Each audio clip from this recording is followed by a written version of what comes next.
Mungkin bisa dapat surat rekom atau nggak ada turun lapangan dan terus mengajar. Kita dalam visi misinya adalah salah satunya bidangnya adalah tentang investasi. Ya, saya sejak awal saya sampaikan bahwa pemerintah dalam hal ini adalah pro investasi. Tapi investasi yang seperti apa? Investasi yang pro masyarakat atau pro rakyat. Kalau sudah pro masyarakat, pro rakyat, itulah sebetulnya kedaulatan yang tertinggi itu masyarakat. Ya, apapun bentuknya. Karena apa? Gunung Kidul yang jumlah penduduknya sekitar 776.622 jiwa ini harus mendapatkan penghidupan yang layak. Dan saat ini kita memiliki sebuah kekuatan ekonomi atau struktur ekonomi kuat. Kita itu dari mana? Dari pertanian, peternakan, UMKM, dan lain sebagainya. Salah satunya adalah tentang investasi. Nah, investasi ini di Gunung Kidul saat sekarang sudah beberapa orang sudah masuk ke Gunung Kidul. Dan mereka rata-rata memiliki lahan. Nah, kalau sudah memiliki lahan di Gunung Kidul, kemudian untuk apa lagi? Kalau kita dorong untuk ya dibangun dan sebagainya, sehingga memberikan dampak yang besar terhadap aktivitas kegiatan ekonomi di Gunung Kidul itu sendiri. Harapan saya tadi sampaikan bahwa 80-90% bagi para investor itu bisa mengambil masyarakat sebagai tenaga kerja di tempat mereka. Ini sangat besar sebetulnya.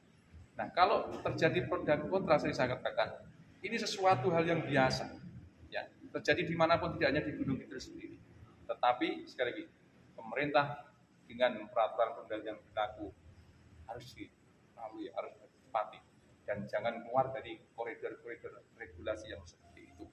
Nah, kita silakan ya, untuk berinvestasi di Gunung Kidul. Yang penting, sekali lagi, masyarakat yang jumlahnya tadi saya sebutkan sangat besar di Gunung Kidul ingin mendapatkan penghidupan yang layak di masa depan. Di sana ada kemiskinan, di sana ada stunting, di sana ada pengangguran, di sana ada macam-macam ya, kompleksitas persoalan. Ya, saya kepengen ini keluar, ya, ini keluar untuk mendapatkan sesuatu yang lebih baik lagi masyarakat Gunung Kidul dan khususnya generasi yang saat sekarang dan generasi yang akan datang atau masa depan.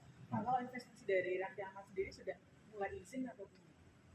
Raffi Ahmad kan belum, izinnya itu belum. Ya, makanya mungkin yang diberitakan di luar sana saya tidak tahu beritanya. Tapi yang jelas Pemda belum mengeluarkan izin. Tapi kalau mungkin di luar sudah bicara tentang perizinan, saya tidak tahu. Tapi Pemda sendiri belum mengeluarkan itu. Gitu. Belum. Jadi jangan sampai nanti ini diputar balikan. Makanya terjadi pro dan kontra ini mungkin karena itu. Tapi Pemda sendiri belum. Saya kan belum pernah berstatement. Ya, kepala pelatihan saya menyampaikan, saya tanya, ada izin? Belum ada izin. Tapi pemberitaan ini mendahului itu masalahnya. Sehingga mungkin menjadi viral dan sebagainya. Saya tidak pernah atau jarang saya namanya berita-berita melihat saja. peletakan batu pertama juga klaim ya berarti ya Pak? Peletakan batu pertama nggak ada peletakan batu pertama. Klaim orang lain. Kalau peletakan batu pertama kan pasti akan secara resmi ya.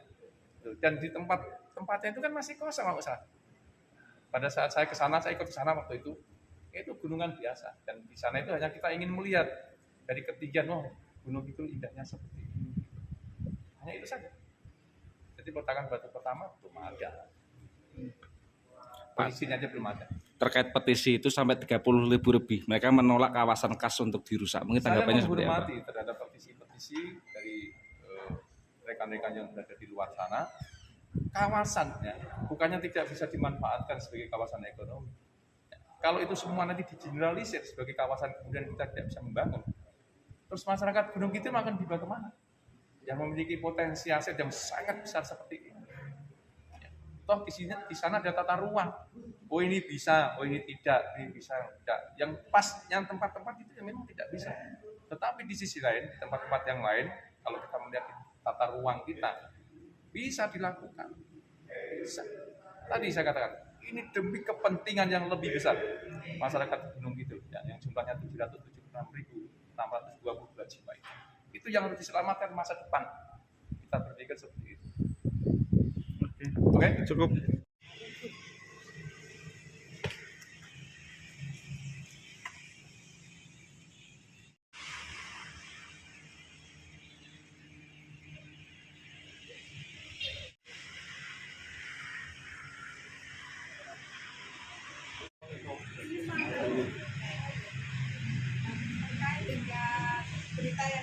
Dengan Beach Clubnya Raffi Ahmad ini seperti apa sih Bu? Dan kalau dari perizinannya sendiri seperti apa? Sebenarnya kami belum bisa memberikan informasi detail ya, karena kalau dari DPMPTSP sendiri sampai saat ini sejauh yang kami screening belum ada pengajuan permohonan terkait dengan rencana proyek investasi tersebut.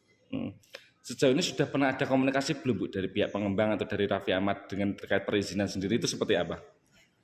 Kalau ke kami dari awal memang belum ada audiensi ataupun mungkin konfirmasi atau komunikasi ke dinas terkait hal tersebut, dan ya memang belum ada izin yang terbit sampai saat ini. Kalau perizinannya sendiri Bu, kalau untuk pembangunan Beach Club itu prosedurnya seperti apa sih Bu dan izin apa aja yang diperlukan itu Bu? Ini secara umum saja ya, secara umum untuk investasi ya, siapapun ya, kita memang di Gunung Kidul membuka investasi sesuai dengan regulasi tentunya, dan bagi para calon investor memang ada persyaratan yang harus dipenuhi, baik itu persyaratan dasar maupun persyaratan perizinan berusahanya. Kalau untuk persyaratan perizinan berusaha secara nasional kan sudah ada aplikasi online-nya ya, di online single submission. Nah, nanti di situ kan ada penapisan langsung dari sistem. Jadi apakah itu menjadi kewenangan kabupaten atau provinsi atau pusat, itu kan penapisannya lewat aplikasi di sistem ya, sesuai dengan investasi yang akan masuk. Gitu. Sedangkan kalau untuk persyaratan dasar seperti keuangan ya memang kita ada ya di dinas yang punya kewenangan untuk itu ya, Dinas Pertanahan dan Tata Ruang, untuk kemudian memastikan clear and clean ya dari sisi keuangannya. Begitu. Oke.